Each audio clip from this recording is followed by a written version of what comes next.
Getting the job. Questions to ask the recruiter. 1. Why is the situation vacant? If the employer is currently without a DBA, then find out why. It's unusual for a business to let that happen.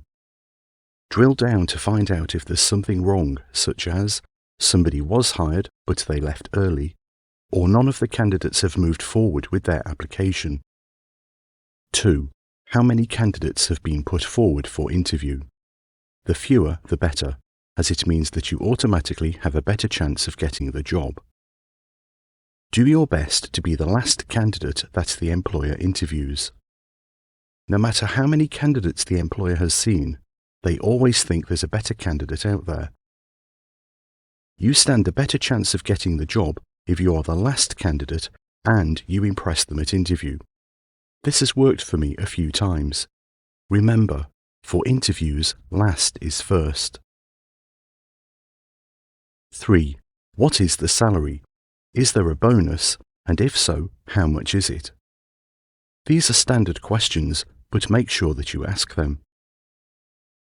4. What extras are offered? For example, life insurance, healthcare, and pension. Some jobs offer a low salary but make up for it with extras. Only you know what's best for you. 5. What are the core hours? The schedule, the frequency, and the compensation. Some businesses have core hours of, say, 10 a.m. until 4 p.m., with the proviso being that you work 7.5 hours on any working day and it being up to you how that is scheduled. Other businesses will want you to work 9 to 5. Some will ask you to work shifts. Find out exactly how it works. I once applied for a job that looked great, but right at the end of the interview, I learned that the hours were 6 a.m. until 2 p.m., and that didn't work for me. 6. Is on-call part of the job? And if so, what is the schedule and what is the compensation? You need to know about on-call. Some businesses have it and others don't.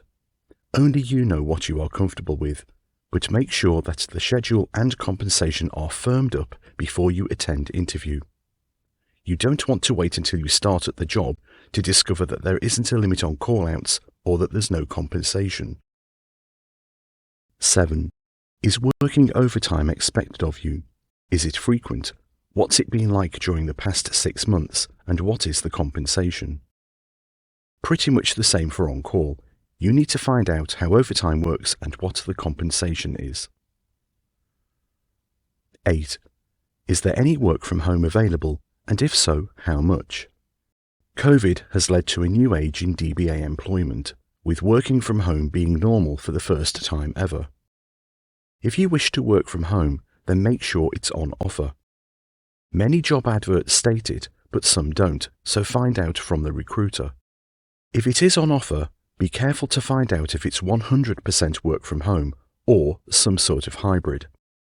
If it's a hybrid, you will want to be sure that the split is guaranteed, or else you may find yourself working at the office most of the time. 9. Is travel required as part of the job? Some people love travelling and some don't. Find out if it's a requirement. Also, if the job advert mentions travel, then it may be some sort of consultancy role. Check with the recruiter. 10. Ask the recruiter whether there is anything you should say or focus on at interview to improve your chances of success. It is possible that the recruiter has had feedback from unsuccessful candidates. Any such feedback could be of benefit to your application. Feedback could be as mundane as, the client likes interviewees to dress smart casual, even in video interviews, or it could be more interesting, such as, the client has asked questions about DMVs, and most candidates were weak on that.